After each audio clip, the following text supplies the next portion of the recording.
My name is Ann Goldgar. Welcome to the Low Country Seminar for today. It's really great to see so many people here and more arriving every minute. We are very happy to have you here. That said, we're all extremely happy to welcome Margaret Schotte from York University in Ontario. She was supposed to speak to us last year, but because of COVID, it became impossible for her to travel to Europe. And she still, of course, can't, but now we've worked out this method. And so we're really, really happy to have her here.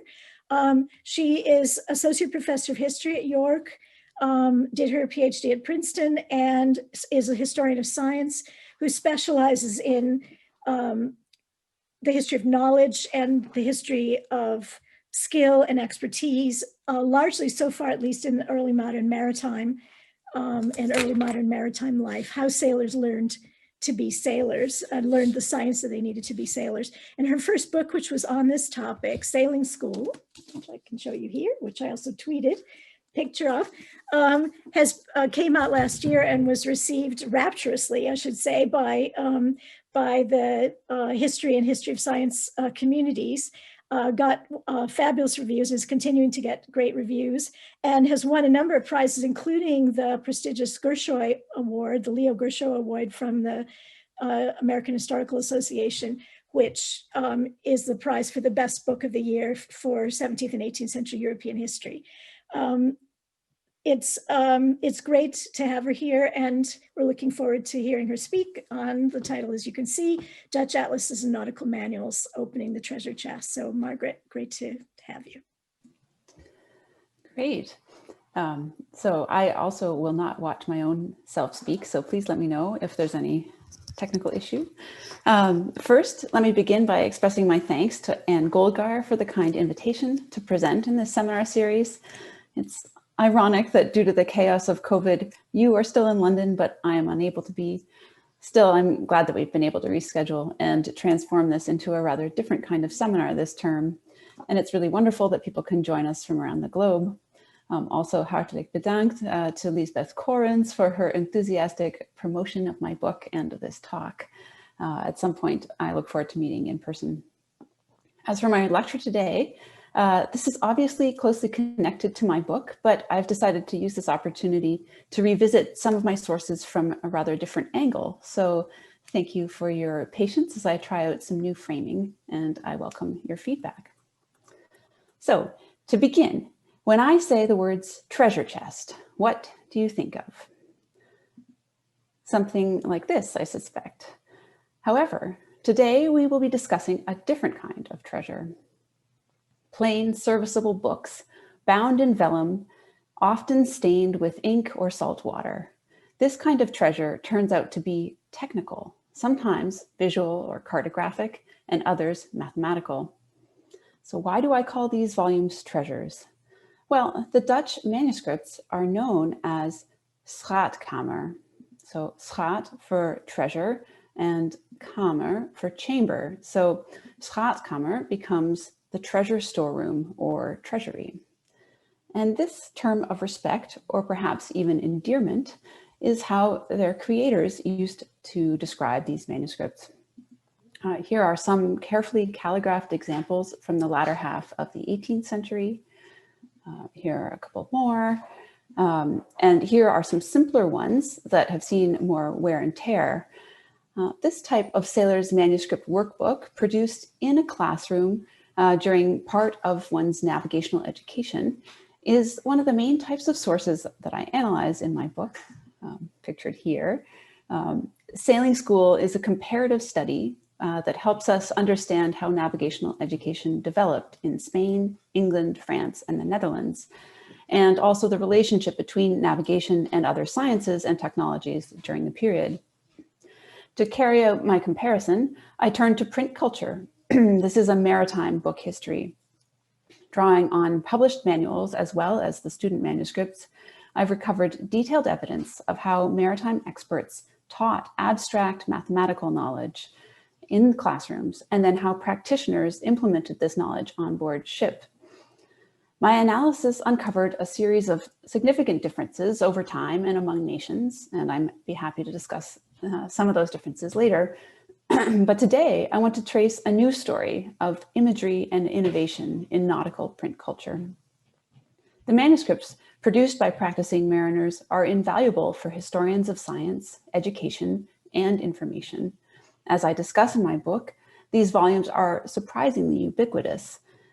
They were produced by students in England, France, the Netherlands, as well as German, Scandinavian, and even American mariners. These workbooks are filled with not only definitions and mathematical calculations, but scratched out errors and student doodles. In so many ways, they are treasures for historians. But why did the 17th and 18th century Dutch maritime community consider them treasures? English and French mariners don't give their manuscripts such glittering titles. They are just generic treatises or recueils, if they even bother to give them titles at all. So in my time today, I will explore the association between treasure and technical knowledge. As we will see, light, gold, and valuable objects all get blended together.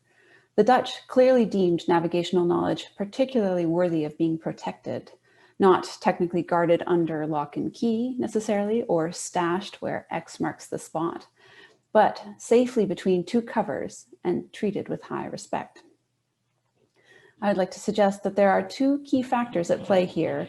On the one hand, strategies that accompany book publishing, and on the other, a considerable level of societal value placed on the type of information in these books. To unpack this story, we will look first at various examples of other types of treasuries, but then to understand why the association is so strong in the Netherlands, it is useful to consider contemporary marketing strategies and literary imagery, particularly the model of maritime atlases. We will then look at the author of the first published Schaatkamer textbook, Cornelis Janssen Lotzman, and his emulators. While subsequent authors might have attempted to put their own stamp on the genre, by the mid-17th century, the term Schaatkamer was firmly established. To conclude, we will briefly follow the books out to sea, where we will find that there is a specific reason for this strong connection between texts and treasure. So I don't want to give the impression that nautical authors were the only people who used the Schaatkamer imagery. The term treasury was a popular one in a wide range of early modern works. There was an early association between the term treasure or treasury and books relating to the Bible. The powerful belief that the wisdom of God is contained in the Bible predisposed Europeans to think of books as treasure troves. So just two Dutch examples here from the 1660s. Here, 1638 Catechism, and on the right from 1737, a text analyzing the treasures of the Talmud. The idea of collecting valuable things together led to a number of thesauruses and dictionaries. Here is a treasury of antiquities presented in dictionary form. Across the channel, we see many examples similar to commonplace books. This one on the left is Robert Caudry's collection of similes. And there are also a sort of a subcategory of these Schaatkamer that are directed towards students. This one tells Dutch youth how to behave. And this one is just beautiful. It's a treasury of calligraphy written by a woman, Maria Strik. Occasionally we find medical texts using the same metaphor. So here is Schat der Gesundheit, so treasure of health, and an English one, a rich storehouse or treasury for the diseased by John Ames. The term really was second to the, after theological works, used most frequently by people writing on mercantile math, especially in England. And this is largely because of the association between the British Exchequer, the Treasury, which was an actual store of wealth, and then these volumes which taught merchants how to compute and manipulate numbers. Americans in the audience today might have also made certain assumptions when I began talking about the Treasury. The US Treasury was founded in 1789, and in the decades that followed, there was a burst of works with that term in the title. The equivalent French terms, which I've looked up, trésor, cabinet, or recueil, are actually generic enough that they appear in many, many titles. So I have omitted them largely from my analysis today. I brought my research forward to the 20th and 21st century to see how the term has evolved. And we actually find a large number of anthologies, both of poetry, but also children's literature under Golden Treasury. And the association with religion continues to be the primary one. But in the Netherlands, at least, the most obvious kind of treasure in the 17th and 18th century was maritime. For a time, during the heyday of the Dutch East and West India companies, schaatkamers did not refer primarily to religion or to similes or penmanship or behavior. It meant sailors' math. So where did this deep association come from? The imagery had purchased beyond just maritime communities. As I was doing some research in Leiden, I found a completely different type of text, an allegorical pamphlet published in Amsterdam in 1597. I've been waiting to talk about this particular tractat since I began my research, and this seemed like the appropriate audience. This is one of the many small literary pamphlets that appeared in the late 16th and early 17th century in the Netherlands. These pamphlets ranged from witty send-ups of national politics to very formal conversations between stock characters like sailors and farmers. In this one, in Traktat Sehr dienstlich voor alle zeevarende Lauden door het samenspreken van twee piloten is by Matthias Seiverts Lackman. And it's this curious woodcut, which I really love. You can see in the center a woman wearing a ruff. So obviously some type of noble woman or elite. But then in the rigging, there are something that appear to be either monkeys or perhaps sheep, or if anyone has any suggestions. I don't think they're armadillos, but anyways, they're very curious. So beyond this strange title page, the treatise itself is filled with insightful details about the latest nautical instruments and word about what national rivals like the English were doing at sea. In this imaginative dialogue, there's a knowledgeable navigator, and he describes sailing in quest of the Northwest Passage to the mythical Straits of Anian. There, he's greeted by Neptune's own navigator. So this human navigator tells us, knowing that we were lovers of the arts and had consequently undertaken such a long and difficult journey, he, Neptune's navigator, soon took us into a room, a kamer, full of numerous instruments serving the tasks of navigation. After he had shown them to us, we went to sit down in order to discover all the secrets of navigation. So here, of course, in this dialogue, we really are talking about print as treasure.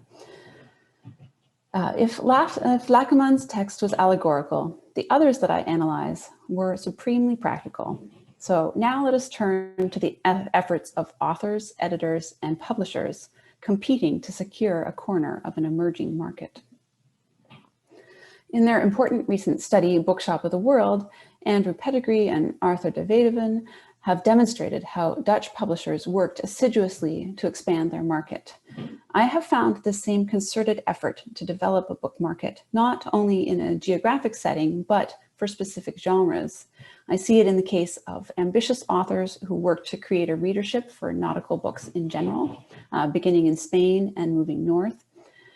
Previously, there had really been no market for navigation books because navigation had been taught via apprenticeship and not codified in print. So therefore, it was important to make the first generation of nautical books appeal to as wide an audience as possible. And this evidently worked. during the 2.5 centuries of my study, there were at least 600 distinct titles about the science or art of navigation. And some of these were published more than 20 different editions. We see a similar process of trying to create a market when it comes to instrument books. In the 16th century, an author, inventor, not only had to explain what a new instrument was, but he also, it was always he, had to give instructions on how to build them, explaining how to use wood, maybe metal, but often paper, to make your own instruments, because there was no way for readers to acquire them from local artisans. As the market grew over the 17th century, we find that the descriptions in books changed because you could now go to a specialized shop and buy your tools ready-made. In this image here, you can see some implements at the top shelf at the back. There are some globes and a cross staff, and perhaps others in this shop in Haarlem. So I think this is, a side way of seeing that all of a sudden there were increasingly specialized stores for this technical equipment. So the market for nautical atlases as well had to be deliberately fostered.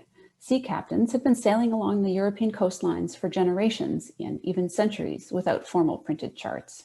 So initially there was some distrust and pushback against print due to the lack of trustworthiness and the dangerous potential of multiplying errors. When a map was printed, many, many more people might go astray than if we were just using one manuscript map. In general, we see when a technology is new, first one must convince practitioners of its value and then persuade them to invest in it. So once we do have a more established market, authors and publishers have a rather different task. At that point, the question becomes, how do you make your book stand out? And here is where I'd like to suggest that we look both at nautical atlases and nautical manuals, because in a number of cases, these were written by the same people, and certainly often the publishers were the same. So as with all early modern print, there are some standard strategies, savvy dedicatory letters and flattering poems, but there are two particular common tactics used by maritime authors. One very popular approach is to critique your rivals. Although I've been used to thinking about these nautical authors as a group, it turns out that they were actually a fairly disputatious bunch. They argued, they criticized each other. They were particularly snide when it came to talking about their immediate predecessors, because that was a way to convince buyers to replace an older error-plagued text with a new and presumably flawless one. Just a sort of litany of names if you're familiar with some of these people. When it came to atlases, Lucas Wagenaar criticized Dirk Gerritsen's Leeskaartboek. Blau found errors in Wagenaar. Jacob Colomb did little to flatter the pioneering Blau. He said, the defects and errors of the previous light or mirror of the sea are here exposed and corrected. And we see the same kind of positioning yourself against your predecessors when it came to textbooks. The first big textbook author, Lotzman, his heir and son-in-law, Peter Karseboom, accused the next really crucial and important textbook author, Gietemaker. He accused him of plagiarism. Using Lotzman's work. Gietemaker then got into a huffy pamphlet war with a certain spectacle maker, Cornelis van Leeuwen. So there's lots of ways that people are just not going to let their rivals get away with minor errors. They're going to use that as an approach to convince, you should buy another new atlas because that one is not as good as mine. But fortunately, there's a less negative strategy as well. And that is really to give your textbook a catchy title. Here, I'd like to suggest that the authors of nautical manuals were inspired by the model set by atlas makers, both terrestrial and nautical alike. So to give a quick overview of some of these, The pioneering terrestrial atlas of the modern era was that of Abraham Ortelius, published in Antwerp in 1570. And this is called the Theatrum Orbis Terrarum, the theater of the world. Half a century later, we will see Willem Blauw take up that term theater for his own terrestrial atlases. But today, I actually wanted to flag the 1577 re-engraving of the Ortelius maps in a smaller format issued by Peter Galle under the title Miroir du Monde, or Speculum Mundi, the mirror of the world. So as we shall see, it's not that large a jump from the notion of placing the world in full view on a stage to having it reflected in a mirror. And in this image on the right, which is the frontispiece of the Galle, you can see omnipotent God in the center. His brilliance is indirectly reflected through truth and prudentia, wisdom. And it looks to me like truth is associated with the sun and prudentia possibly with the moon. So I think that's interesting. So this is 1577.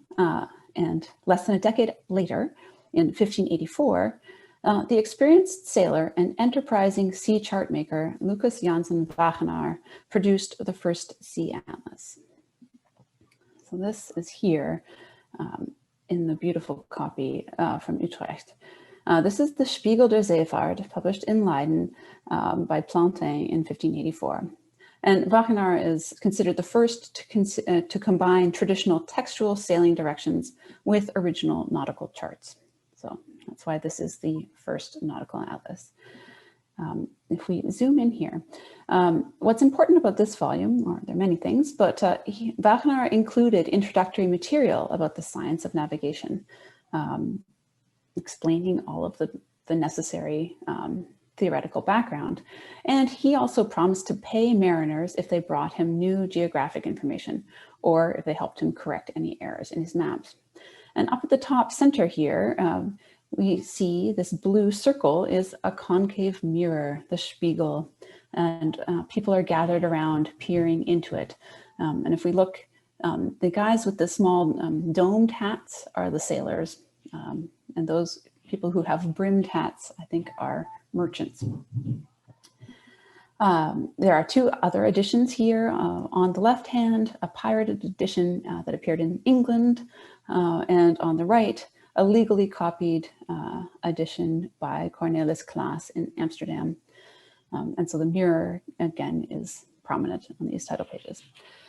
Wagenaar's decision to use mirror in his title has more to do with technology and politics than it might appear.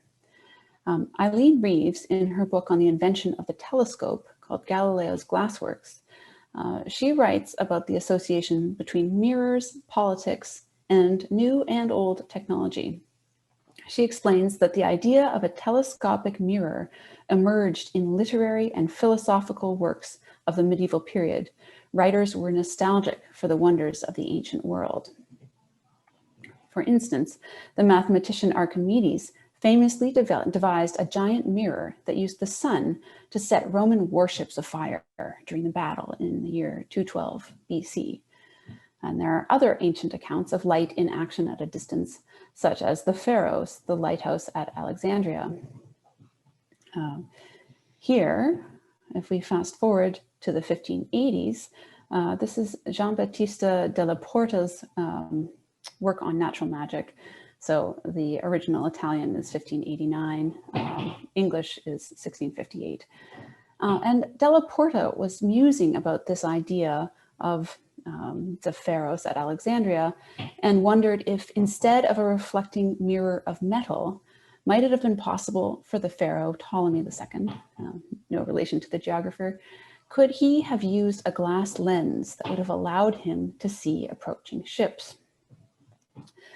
The English mathematician William Bourne, who also wrote on navigation in the 1570s, was asked to investigate a rudimentary telescopic device on behalf of Queen Elizabeth. And that device combined a large lens with a curved mirror. Just a second. Born produced a report for the Queen noting that the device worked, but had a very narrow field of view, making it impractical in military application. So this growing state interest in telescopic devices was doubtless spurred on by actual developments in the design of metal and glass mirrors that were taking place at the turn of the 17th century in the Netherlands. A lens maker from Middelburg, Hans Lippershey, gave a demonstration of a verrekijker, so basically a far seer, to Prince Maurits of Nassau in 1608. And another lens maker and spectacle maker each filed for a patent just weeks after Lippershey did. So how closely was Willem Janssen Blauw following these debates when that same year he published his influential atlas and dubbed it the Licht der Zeevaart? How much light would these verrekijkers shed for the mariners using his atlas? Let us follow Reeves and underscore the connections between mirrors and light on the one hand and politics and geography on the other. This may help us understand why so many atlases turned to metaphors of light. And here I draw on the analysis of Hendrikje Bosma, who analyzes the symbolism of light in these atlases. She begins with Blauw's Licht der Zeevaart, so this is the 1608. And here on the left of this frontispiece, we see Neptune, and he of course will lend his name to future nautical atlases, the Atlantic Neptune. On the right is Aeolus, who the poets called the king of the winds. And it's a little hard to see, but in his right hand, he holds a bridle to harness the power of the winds. According to legend, Aeolus taught mariners how to use sails. For our interests today, the light at the top of this image here, illuminates the lesson happening down below with the wise, experienced mariner surrounded by instruments and eager sailors. When we think about light, here we're talking about the sun and the stars, without which you could not carry out celestial navigation. In the purest allegorical sense, Blauw's books could illuminate the complexities of both navigation and geography and spread the light of understanding. Blauw's successors took the association in a somewhat different direction. This is Jacob Ericsson Colomb, and he published the Fiery Sea Column in 1652.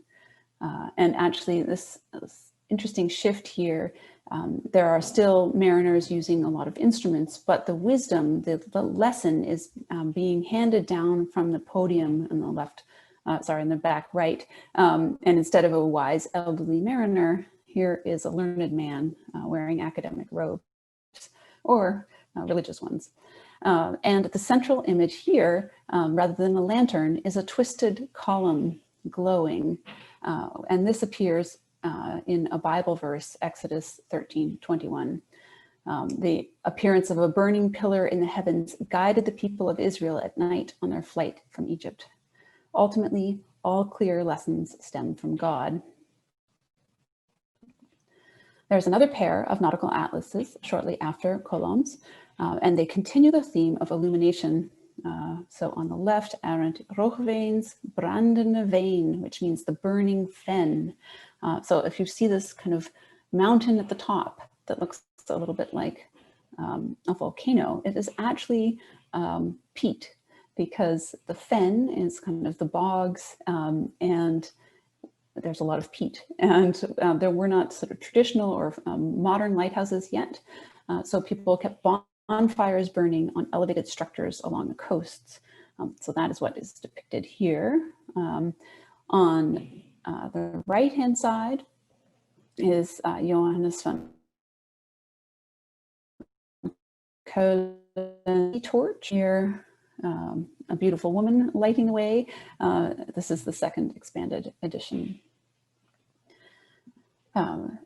Another sort of similar glowing atlas. This is Peter Goos's Lichtende Kolomne of the Zeespiegel, the lighting column or sea mirror in the English edition. This is Amsterdam, 1662. And I find this interesting. There's no actual light imagery on this title. I think the circle on the top is no longer a concave mirror, but actually a globe, although it's a little hard to tell. If we zoom in, you see that this was published by Peter Hoos, Dwelling on the Water, hard by the new bridge at the sign of the Golden Sea Mirror, the Vergulde Zeespiegel. And here, if anyone has any ideas, I'd be so curious to know what he meant by that. I don't think it's a natural instrument, although it may be some kind of telescope or perhaps a reflecting quadrant of some kind, or it may be a metaphorical golden mirror like Blau's own Spiegel atlas. So I also wanted to draw your attention here that this atlas, right at the very bottom above the word Amsterdam, says, whereunto is added a brief instruction of the art of navigation, together with new tables of the sun's declination, also an almanac. And so this is why, in my view, atlases and manuals must be considered together, really from the earliest publications of Wagenaar and Blau, and here now Hoos. Atlases were seen as appropriate places to include introductory navigation lessons. You couldn't use the atlas properly without the navigational background, and vice versa. You couldn't navigate without one of these volumes of charts. Similar titles continue to appear in the 18th century. This is Johannes Lotzman, whose last name itself means navigator. He prepared the new large navigator's sea mirror in 1708. And then just to close this section with maybe my favorite, this is a volume a little bit earlier, 1634, by Joris Carolus and published by Janssen. And he seems to have crowded in every possible term. Het nieuw vermeerde licht, genaamd de sleutel van het tresor, spiegel, gezicht, and de vierige kolom des grote zeevaart. So the new expanded light, called the key of the treasury, mirror, sight, and fiery column of large navigation. So I think he's just, looking at his predecessors and saying, I've got all that. Look at this. You want treasure and mirrors? Here it is. So I ask that you please keep this emphasis on illumination in the back of your mind as we circle back to our friend Lucas Wagenaar. His atlases were exported to England, and this English translation was so important that English mariners simply began using his last name to represent the whole genre of nautical atlases. They became known as Wagenaars. In many ways, Wagenaar's 1584 Spiegel, beautifully colored title page that I showed you earlier, was a collector's volume. It was an expensive, handsome folio, and it may have been beyond the means of many mariners for whom Wagenaar initially intended his work. So the very success of the Spiegel gave Wagenaar enough resources to print a second atlas in a more portable format. This is here, the 1592 Tresor der Zeevaart. This had a wider geographical range, and the navigational data and sailing directions were expanded and updated. And for this story today, Tresor is really a linchpin. Wagenaar is the only person to explain his choice of title. Why did I name this a treasury or cabinet? Because in a treasury or cabinet, people lock up and guard unusual and valuable things. Therefore, in this book are contained and protected strange or curious Sonderlinge things about navigation that one can find therein and can retrieve them if one has need. I hope that each reader will safeguard this book. After that point, he switches from these grand sentiments into a litany of criticism against an early book of sailing directions. As I said, errors in people's work just give their successors marketing fodder. I particularly love the engraved frontispiece that accompanies this volume. And for Wagenaar, up in the top right, you can see that he translates Het Trésor van de Zeevaart as the l'armoire de la navigation, the armoire. And so for Wagenaar, at least, an armoire is not just for blankets, photo albums, and old record players, but for things valuable enough to need solid storage. So Wagenaar's Trésor proved very popular to the point that the plates needed to be re-engraved in the year 1600. This is a 1602 edition by Klaas, again in Amsterdam. And Klaas gives us a new image on the title page. I'll just zoom in here. On the left, this gentleman, again, you can tell from the fine trousers and the brimmed hat, is removing a modest-sized volume out of the armoire, and he hands it to a group of sailors on the left. Again, even in this low-res image, you can tell because of their soft domed hats. If you look on the right side, it's actually a sailor handing a larger volume to two seated gentlemen. And I think this is a wonderful depiction of learned men and practicing mariners sharing treasure, not gold, but books. So I want to switch at last away from the brightly lit atlases back to the more serviceable books, the nautical manuals. And here, at last, we find the most direct model for the Schaatkamer manuscripts. Cornelis Jansen Lotzman was a private teacher in Amsterdam, and then he served as an examiner for the Dutch East India Company, the VOC, for more than 3 decades, from 1619 until he died in 1652. He was one of the first to publish a dedicated navigation manual, separate from the pricey atlases.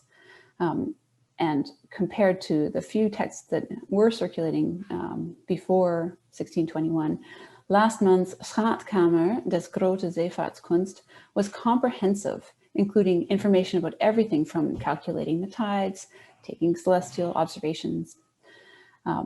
There are no extant copies of this 1621 first edition, but there were 5 later editions, and this one is from 1629. So Lotzman may have borrowed the idea of trésor from Wagner, or perhaps the treasure chamber of instruments from Seibert's Lakenman. Lotzman revised and reorganized his manual in 1634, and in that volume he placed much greater emphasis on mathematics, including the high-level spherical trigonometry. At that point, he changed the title of his textbook to the much more generic Beschrijvingen van de kunst des stuurlieden, which is basically description of the art of navigators. And really every country that we study has at least one or more art of navigation or art of navigators books, the French, the Spanish, and then English translations of these. So in some ways, this is kind of the generic title, which tells you nothing about who is writing it or selling it. This revised edition did do well. There were a dozen editions of the Kunst des Stuurlieden, but Lotzman's cachet began to wane by the end of the 17th century. There were new examiners, and one who served both the West India Company and the East India Company, Klaas Hendrickson Gietemaker, produced a new textbook that was probably even more influential than Lotzman's, and yet it could not displace Lotzman's Schaatkamer title. So Gietemaker stepped into Lotzman's position a generation after he did, and he also had to write a manual. By the middle of the 17th century, it was basically a prerequisite for the post of examiner to publish a textbook. It helped your students pass the exams. Gietemaker saw the profitable market for maritime works and tried to emulate the atlas makers, picking an enlightening title, the Verguldene Licht der Zeevaart, the golden light of navigation.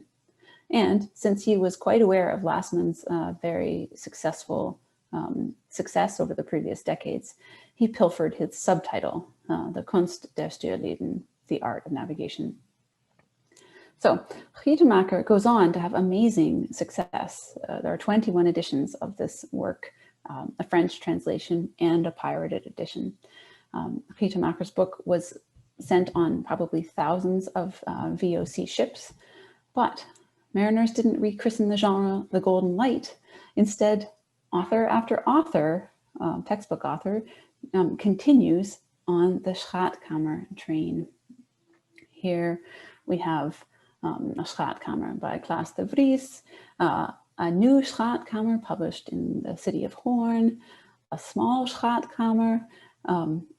So there's some evidence that, like Wagenaar's name in England, which became Wagenaar, VOC officials at least used Gietemaker's name to stand in for the book itself, but that is not how sailors used it.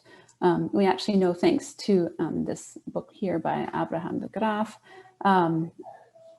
that a Schaatkamer is how seafaring people generally call the books that deal with this knowledge. So again, the title has become not the oeuvre, but the actual object of knowledge. It's probably really small on your screens, but a list of the Dutch, primary Dutch textbooks and which ones pick up on the terms stuurman or stuurlieden, which is the word for navigator. You can see, for about 4 people say, okay, this is how I should title my book. But more of them really decide that Schaatkamer still is the short form for this type of textbook, much more likely to help market their books. Just to give you a contrast again, the English had a really different style for their nautical manuals, titles, and they very much avoided using light or treasure in their titles. There are only 2 exceptions. One, John Astley published a Speculum Nauticum, a looking glass for seamen, and William Cunningham tells us his Cosmographical Glass, which again is quite early, and I think that explains why it's related to, I guess, probably the Spiegel. He explains that this is a mirror he devised to behold the heavens, earth, and seas. So there's one last leg in this journey to understand why Dutch sailors regarded their manuscripts with such respect. Such a large percentage of the Dutch population made their living at sea, at least 10% of adult working men, and it was critical for them to have a solid grasp of the technical skills of navigating. One of the main employers for these thousands of mariners was the Dutch East India Company and the Dutch West India Company, the VOC. We are fortunate to know quite a lot about the operations of this latter company because they were both voluminous and meticulous in their record keeping. And one thing that strikes anyone who looks at the VOC archives, it is very clear that each vessel sailing to Asia had a massive amount of paper on board.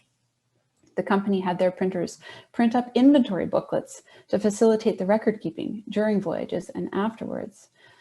Here is the general list of stuurmans gereedschappen, so stuurman, navigator's equipment. This one from 1747. And you can see here that each vessel would have 3 Gietemaakers, or Kunst der Stuurlieden. But they don't tell us if this is last month's Kunst der Stuurlieden, Gietemaakers, subtitle, or perhaps it could be de Graaf's or de Vries's. So again, these kind of generic titles leave us uncertain. It could well have been old copies of last month, but I'm not sure. So the most important of all of the shipboard paper were by far the maps and the manuals. So here we see a separate inventory listing which documents were to be kept in the scheepsdoos, the ship's chest. And it's here where the maps and the sailing instructions belonged, as well as the documents guiding the crew's responsibilities and standards. So finally, here is a treasure chest itself. This is not specifically from an 18th century VOC vessel. It's probably 19th century and brought up near the coast of Finland. Even water damaged, it gives you an idea. This wooden box would have been waterproofed with lead on the inside, designed to keep the ship's treasure in one place. Not perhaps the massive armoire that Wagenaar had envisioned, but nonetheless a treasury filled with paper. The Dutch, it seems clear, thought of nautical knowledge as a treasure. Whether invited into a chamber by Neptune's right-hand man, or simply browsing in a nautical bookshop, they became aware that mathematics was the key to unlocking safe passage. Mariners were persuaded to spend money on lavish atlases, and also to pay for classes where they would carefully work through practice problems and learn to compute distances with trigonometry and logarithms. Although these manuals are a fairly self-contained group, they reflect wider cultural influences shaped by practices in other fields. To obtain a clearer picture about Dutch nautical manuals, it is helpful to look at other closely related genres. Authors clearly gave thought to their titles, both to aim at grandeur and to keep up with their rivals. These titles helped readers to know what they were getting, and they help us historians as well. While the publisher of Joris Carolus' atlas may have felt compelled to include every buzzword, the newly expanded light, key, treasure, mirror, sight, for mariners and other students of navigation, the concise word Schatkamer was sufficient to hint at the treasures inside. Thank you very much.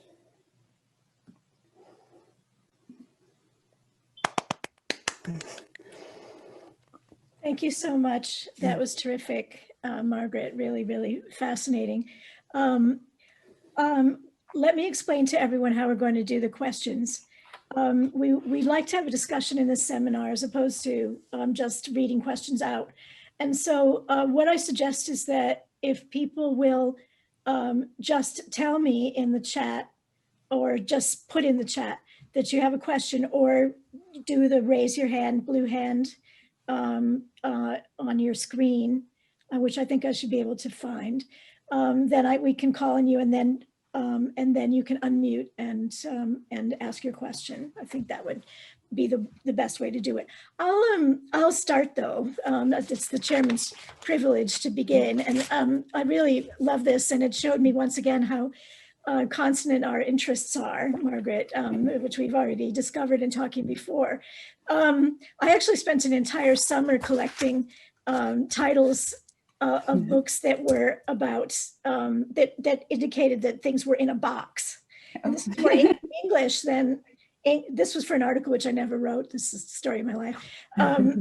But you know, it's an interesting metaphor, and I think that it's you know, it's fascinating that it is so prevalent in the way that you've described, and particularly these several different metaphors. And therefore, I was really struck by the fact that you said that the English, first of all, that the English nautical works were not, in fact, ones that tended to use this type of imagery, considering that this is very common imagery in English books about anything from gardening to household management and so on, that you constantly find things which are cabinets or treasuries, or often with the idea that you're opening something that otherwise would be closed. So I was curious about why you thought it was this, first of all, why you thought this was different in the Netherlands than in England, and secondly, about why you think that this was chiefly used in the Netherlands for nautical works as opposed to any other kinds of works, since we know that container titles are also important for other things, such as songbooks. So, for example, the genre of gardens of things is common. Right. So, I mean, there are lots of other questions I could ask, but I'll start with that and go on to others. Thank you. Great, thanks. Well, again, I'd love to talk more about this, but and I know that there's that new interesting anthology of works specifically about boxes. So I should look, but I don't think. Oh, is that right? I don't think I know about that. Called The Box, I think, but okay. Yeah. So I do think that there's some important connection between kind of mercantile math and the interest for both English and Dutch businessmen who might have maritime interests. And so I really was looking and expected to see more Rekenkunde or Telkunst or whatever described as treasuries, and actually didn't find as many as I thought. And so I think actually it's because Lotzman gets there. So, you know, whereas we see more of these kind of math and merchant math books in England in the 1680s, which is kind of a boom for publishing. By that point in Holland, Schatkamer belongs to the sailors. So I think if we look at 16th century titles, the field is wide open. And so there you do see like a lot of, I mean, again, I was looking at 15th century titles, and there are a lot of treasuries. And so I think really Lotzman does change the game in the way that it becomes, the book that goes on every ship, and then therefore that kind of uses up the image to an extent, and then that fades in the 19th century, and then so in the 20th we're back to Schaatkamer as primarily religious. So I think that would be my answer, that in England they don't have that same idea that all treasuries must be maritime. Sorry, the sun is coming around. Speaking of glowing, glowing imagery. Okay, thank you. Our next question is from Arthur. Thanks, thank you, Anne, and thanks, Margaret, for a wonderful talk. And I should say I really enjoyed reading your book as well. So it was absolutely fascinating. I mean, I agree strongly with your point about how important it is that the publishers and authors are trying to market all these books.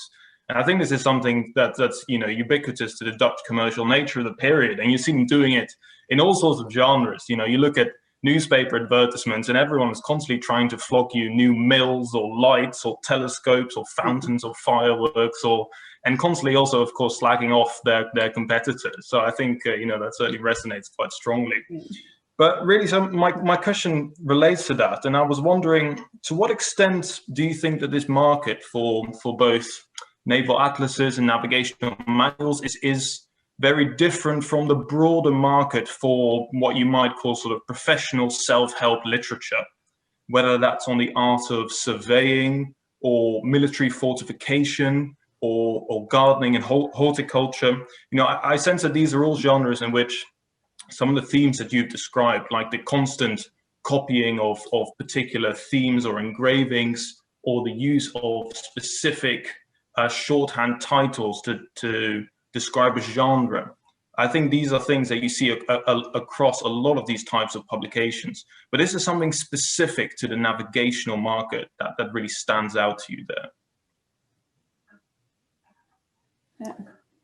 Yeah. Well, first, thank you for joining us today. It's great. I learned a lot from your book too. So we have lots more to discuss.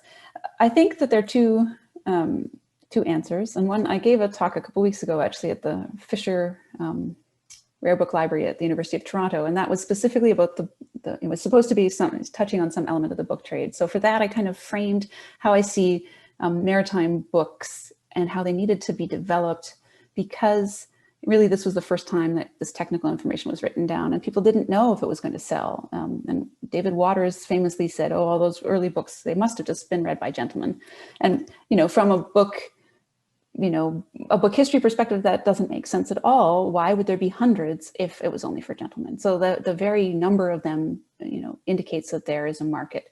What I think is that in the 16th century, there wasn't yet a clear market. So you see in the early 16th century books, a real effort to appeal to a wide audience. And it's true in Spain, and it's true in certainly in England and in Holland, less maybe in France. But they're like, hey, if you're a leafhebber, but you might not just be a rich, educated leafhebber, you could be a sailor being also, passionate about the subject, and you want to learn. Or you could be an investor, or you could be a merchant, or you could be a captain, and there's something in these books for everyone. And over the course of the next century or so, the books actually sort of narrow in their focus. And I think that's because now you've lost the gentleman audience. No one is really going to read a technical textbook, because whereas they used to have kind of a cultural cachet there, it's narrowed, and they become just student workbooks. I think because the math gets more complicated.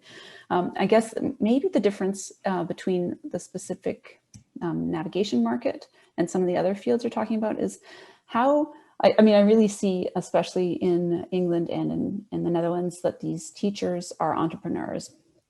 Some of the French guys also have kind of the idea that they could make a living as a teacher, but there are just more state-funded teachers and schools in France.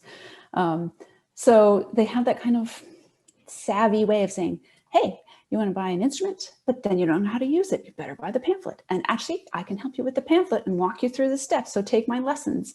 And if you want the full course, that's available, but you can have the crash course too. So they know that they have complicated material, and actually, they need a human to help explicate it. And so they have a great racket, right? They're selling everything, from the workbooks that the students are filling to the drawer that you can rent. If you're only going to be taking lessons once a month, then, here, store your material in my office, so I think I don't know the, gardening literature as well, but I don't see as many instances where you could do kind of value added extras in certain fields. But I think there's definitely this way of, we need to stand out. We're going to criticize.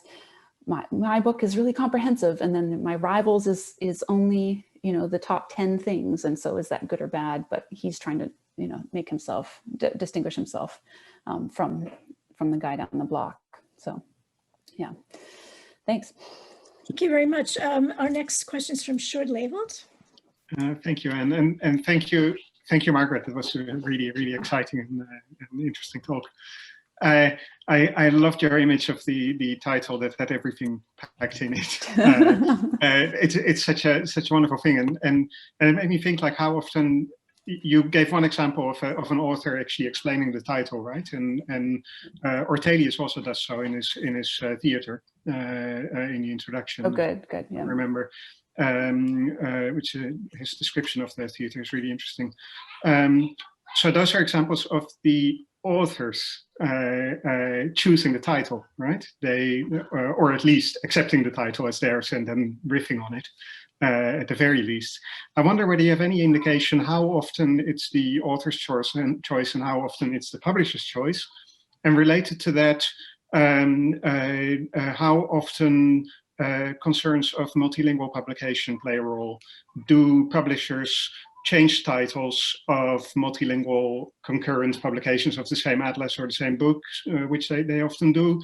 Do they adjust them to the different markets that they have, or do they always go for straightforward translation, that kind of things? Have you seen those kind of things? Have you noticed the dynamics there? Well, so I think it's interesting because I hadn't realized that the English Wagner was translated in England, because really so often you are finding these Dutch foreign language translations that are done in Amsterdam and then flogged abroad, I think, and they're done by people whose grasp of the language is a little stilted, right? So actually you find some pretty bad translations, which is kind of entertaining. Or you can definitely tell that some of these translators are not maritime people and cannot understand what they're translating. I haven't seen I have not yet done enough work to see whether the titles differ according to the national audience. But I think the imagery does, right? And again, the Bosma article about the Wagner talks about the different pants on the English Ashley Wagner, because it's the tight little leggings as opposed to the Dutch cover has the guys in the long capes, which would have been more suitable in the Netherlands, less like Drake. So anyways, I was looking really hard at these, pants, trying to figure out if but I think they were supposed to be Englishmen or opening up the Wagner armoire. So all these little hints about which, what an artist or an illustrator thinks is suitable. So in terms of when do we think it's not the author's choice, usually in the later editions, and certainly when you talk about Wagner's 1589 German Spiegel, and that's where he actually offers to pay if you bring, hints, if you're a practicing mariner and you have geographical information, he says, we'll pay you double, but you can get paid if you bring it to class. And so I was like, aha, this is nothing to do at this point with Wagner, because, he's working in Leiden with Plantin on the Trésor. Klaas is in Amsterdam hustling to make money off of the plates that he could afford to buy. So that prefatory material is Klaas rather than Wagner. So, and I think certainly like these later editions, the Gietemaker Hoops and things like that are, we have to read a lot of that prefatory stuff as the publisher's voice, trying to piggyback on this years of success You know, so you see it in France, you see it lots of different places where they're totally riding on the name of the famous, and I think probably effective teacher, but then you have a really effective publisher who's keeping that legacy going and keeping it profitable. So yeah, thanks. Thank you. Val. Thank you very much. Our next question is from Nathan Pearl Rosenthal. Hi, Margaret. Hi. And thank you so much to the organizers for making this possible. It's really wonderful to be able to be in a seminar in England without leaving home. So it was just a wonderful talk, and I guess I wanted to follow up on what, since Margaret, you know what I'm interested in is probably obvious, but the question of what happens with sort of the circulation of these objects through seizures at sea. Right. So what happens when these books, which, you know, I think you've made the argument are sort of protected or, you know, imagined to contain valuable information, are seized at sea, which is obviously happening a lot during these maritime conflicts. So that's sort of just open-ended question. I'm just curious about seizure at sea. There's two things that happen, right? One argument that I like to say when we talk about nautical information, I thought my project was going to be about sort of national secrets and what was invented where and how did they protect it. I pretty much realized that as soon as the Dutch get their hands on Spanish atlases and put them into print, secrecy is done. You cannot keep these secrets once the Dutch, you know, print industry is making money off of them. They will, you know, and the Dutch try, the VOC, the whole inventory lists are because they're saying, we're giving you maps. We are not printing them. We're putting them on vellum and you have to bring them back. We're going to make sure we check them off when they come home. Well, do you think this works? No, because you just claim as you're sailing home that you were set upon by pirates and you had to throw your maps overboard to preserve them. And then you sell them to Klaas and Wagenaar, or, you know, like there were, I think below the surface of, you know, we're not going to find that written in the archives, but we can imagine these kind of things happening because, you know, the VOC tries harder and harder to keep clamping down on things. We see it in France too. The French are like, stop throwing your things overboard. You know, every time you haven't done your journal, which you're supposed to do to get promoted, and you come home and you say that you were set upon by pirates and you threw them overboard, we don't believe that anymore. So stop with the chucking overboard. So again, we must know it happens if there are rules trying to prevent it from happening.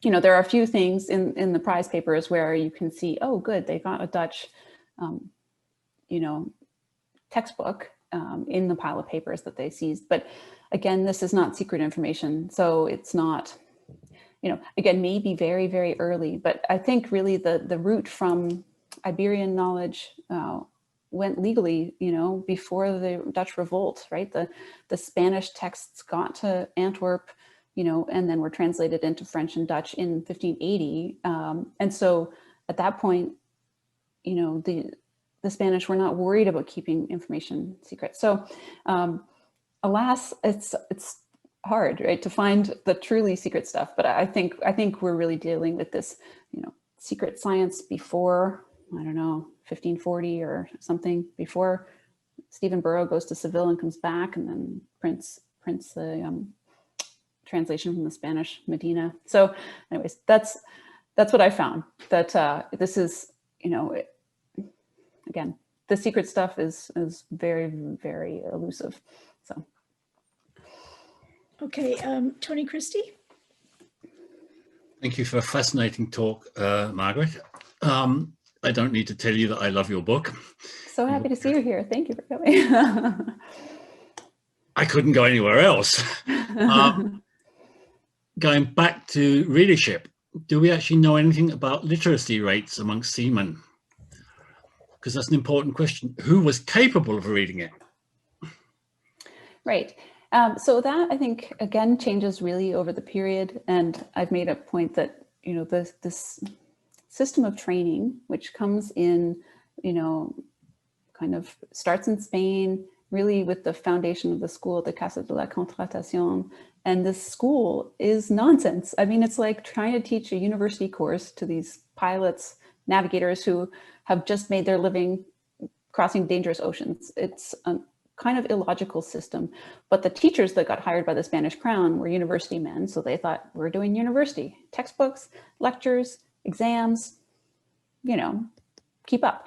And so whether or not the first generation of Spanish pilotos thinks this is effective, this is kind of Alice in Sandman's work, and, you know, all this idea that the cosmographers versus the pilots, it very quickly becomes essential. And if you're having trouble understanding this complicated spherical trigonometry, you need to figure it out. And so I think that, you know, people often ask, like, how many people on board a ship could do the math that you're talking about? How many people really are able to understand this? There's a big interest in growing the pipeline and making sure there are enough people on board that can do this, because what happens if your navigator dies of scurvy, has that run-in with the pirates, you know, whatever. So, and I think we can see the fact that there's 3 Gietmakers on board each VOC ship. And I found another reference which says there are 4 people who know, and so basically on every ship, there are 4 people who are navigating on a given day. And so that's your backup and your redundancy. So we know that those people need to be literate. And if there are junior guys who are also gathering on the binnacle at noon for their lesson, they're becoming literate. And I think here we're saying numerate and literate as well, because really the numeracy is more important. So I know there's a lot of work being done on sailor literacy. I guess I would nuance that and say navigator literacy, you know, is really high. And that's because we're talking about guys who are good at it, and therefore they kind of rise through maybe other jobs that don't require numbers, right? If you want a higher paying job, you could be a carpenter or the cook or whatever. You don't just have to be hauling on the sails. But if you're good at numbers, you're going to take this, you know, navigator exam and get that better job. And maybe that will be a route to becoming a captain, perhaps. So I guess I'm saying both that there's a larger group of people on board ship that are engaging with the numbers every day. And then if you are good at the numbers, then, you know, I guess maybe reading the textbooks is less crucial, but being able to handle the dense columns of trig and log tables is what's really important. As a historian of mathematics, can you actually be numerate without being literate? Well, it's a good question. I think what is interesting, again, to differentiate between, say, the Dutch navigator or the Dutch sailors and, say, the French, because if you compare a textbook, an introductory level textbook, the Dutch are talking like Lotzman, the spherical trig. The French are saying, well, here's what addition is and subtraction, and when you can get to multiplication. So there's just a presumption that some of the people being recruited to sail in France are farm boys who haven't had experience with numbers. And so there are complaints by French teachers to say, oh, how come I have to teach these guys that can't even read? And then in the Netherlands, it's much, it's just different, because you are already dealing with people who have been doing business deals and, you know, getting returns on their shares, or, you know, they're dealing with a lot more math. I think that they've already done some level of school, the Francis school, or wherever they might do basic arithmetic, and then they come to this navigational stuff. So I think there's differences depending on whether you're dealing with urban or rural recruits and things like that. So next from Ben Kaplan. Hi there, Margaret. Thanks for a great paper. And speaking of money, I was intrigued because actually it didn't turn out to be the kind of headline theme of your exposition as I sort of anticipated it being from the beginning of the talk. And so I was wondering about the relationship between the titles of the printed works in particular and the content of the works. And I was thinking especially of things like prefaces, which often use metaphor and flowery language and try and sell a work just as a title does and make its material. And how could you more effectively make something attractive than by saying, you know, use this and you'll make lots of money?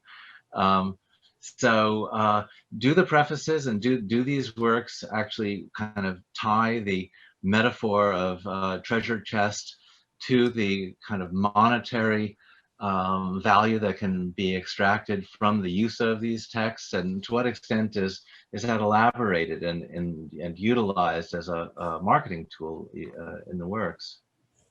So I've looked at the prefaces really for kind of national bombastic language, and so there you do find some like, this is the pearl of our nation, this is the jewel, this is what sets us apart, read this and you will, you know, best the English, or vice versa. So people are not, that I have seen, making individual claims. Again, so I've just gone on a great length about the importance of numeracy, and a lot of the marketing pitch in some of these books is, hey, buy my book and you'll never have to do a number. You know, like you won't have to do any calculations, use my instrument, you know, this will teach you tricks to avoid the hard math.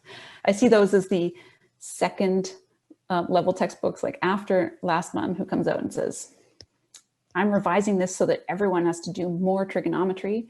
And then Gietemaker doesn't think that spherical trig isn't as necessary, but let's do some, obviously you have to use trig tables. So then the next generation of guys who are trying to get into the market are like, well, we are the number free guys. We don't have to make you do math. We'll offer you this, you know, this shortcut. And again, I talk a lot about pendulums between theory and practice, but this is a pendulum between foundations and the cheat sheet, like the 10 steps instead of the 400-page thing you can buy. So there's one actually interesting textbook, which is, it presumes you have your Gietemaker, and he's like, read me for the extra 100 pages and actually even look at Gietemaker's images. So they both have the same publisher, but I think it's like, this guy's like, I can't write the big, huge foundational book, but I could offer some new updates. And so there, I think when you look at like a publisher and his legacy, you're going to see kind of a little ecosystem of supporting each other. So you're not going to criticize someone who's published by your same publisher. You are only going to criticize other people. So yeah, I haven't seen the individual, like, you'll make money, but it's tacit. I think it's well, that's the thing. So it's a curious omission in a way. I mean, you seem to be saying that one of the principal sales pitches is that I can teach you how to do it without learning complicated maths. My method is easier, but actually there's no application of the metaphorical language in that pitch. So again, I guess I'm wondering to what extent whether it's, you know, light or treasure, to what extent it carries into something beyond the text, beyond the titles of the texts, into the texts themselves. Right. I think it's wisdom, right? I think it's, you know, knowledge rather than lucre. You know, I mean, they do say, well, we'll help you pass your exam. So the exam is the ticket for you to get a better, more lucrative job. So I might have to look again to see if there's specifically something, but again, you know, in preparing for this, I was sort of disappointed that no one is making use of this Schaatkamer imagery. No one's explicating it. No one's saying, oh, well, as you know, the treasure that I'm opening for you. So they use the title, but they don't change the text, or they don't frame the lessons around it. So yeah, I have not seen them. So I think it's really, there's a lot of Christian imagery, you know, there's a lot of like sort of biblical work ethic. If you work harder, then you will, you know, be safe. And if you're not safe, God will save you. And, you know, so that is one strand in the prefatory material. Like a lot of Deo Volente, like don't count your, you know, don't assume that you're safe. Right, exactly. I mean, this is quite a contrast actually to the religious textual material, where this kind of title, metaphor and title does carry into the more yeah, the substance of the work itself, actually. I wonder whether it's not, something about the division that Margaret was talking about between the authors and the publishers, where the publishers are sort of, I mean, I've just written an article about this, about publishers clapping on things to try on top of texts that have been written by other people in order to try to make them more marketable. Right. And it could be that that the texts aren't this way because it's not the authors who have made them, who have made have used that metaphor, and that the metaphor is then, as you said, Margaret, becomes standardized. And so why would you bother? It just means a nautical treatise. I don't know what you think about that.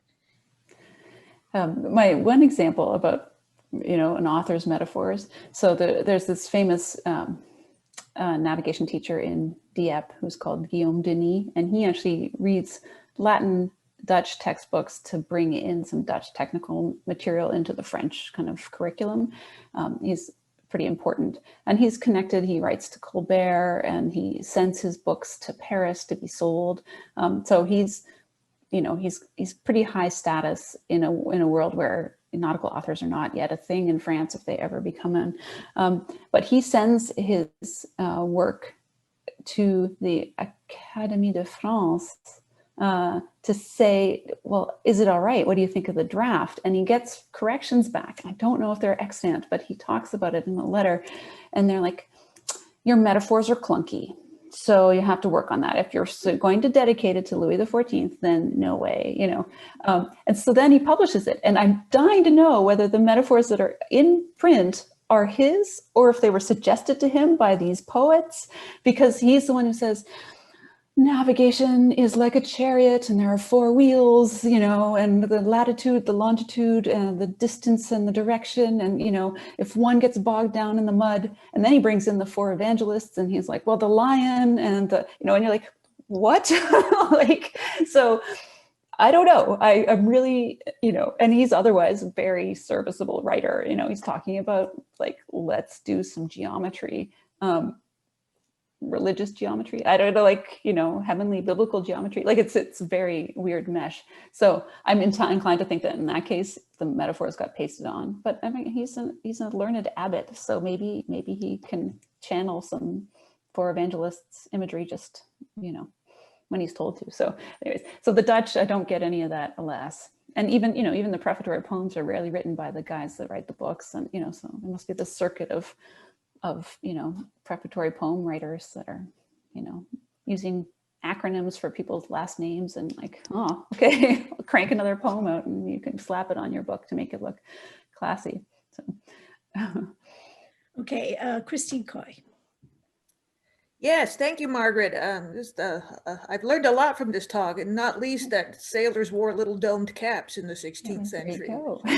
Toques. I'm Canadian. I really wanted to call them toques, but I thought it's better translate. Well, I was struck by, again, the religious metaphors, the use of light and mirrors and everything. And I was wondering to what extent that's also a marketing technique, that, the fact that so many printed books were religious books, that they were among the best sellers in the market, and whether that's an added dimension to the marketing to slap a light metaphor on there, or that wonderful title page that you had with the pillar of fire and the guy in the pulpit. That was just marvelous. And I guess I'm wondering if that's also a marketing technique to give it a kind of spiritual, dare I say, dimension by using these light metaphors?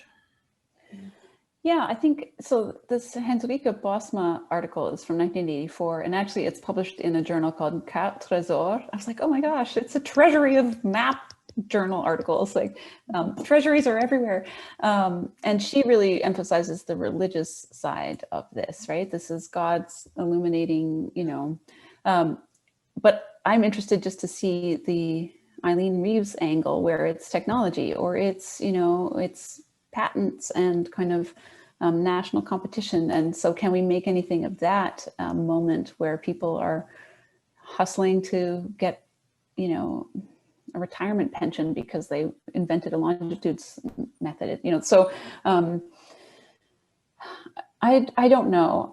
I think in some ways it's like Blau got there with the simple imagery, so everyone else is after him is more Baroque. Like it's just trying to, you know, they're piling on and trying to think of a new, like the burning fen. Well, it's a pun on Roggeveen's last name because Veen is the fen, but you know, I mean, the guy whose last name is Lotzman, no, the guy whose last name is Stuurman doesn't put Stuurman in his title, which I thought, why not? You have it, you know, like use your family credential kind of to sell your book, but he doesn't. So I think I haven't looked into the confessional backgrounds of these navigators. And so maybe we could do that, right? And say, well, okay, Colomb, was he extra religious? Is that why he's got his, you know, burning column, like, or is it just trying to say, we've done mirror, we've done light, we need another one, we've done torch, we've done, you know,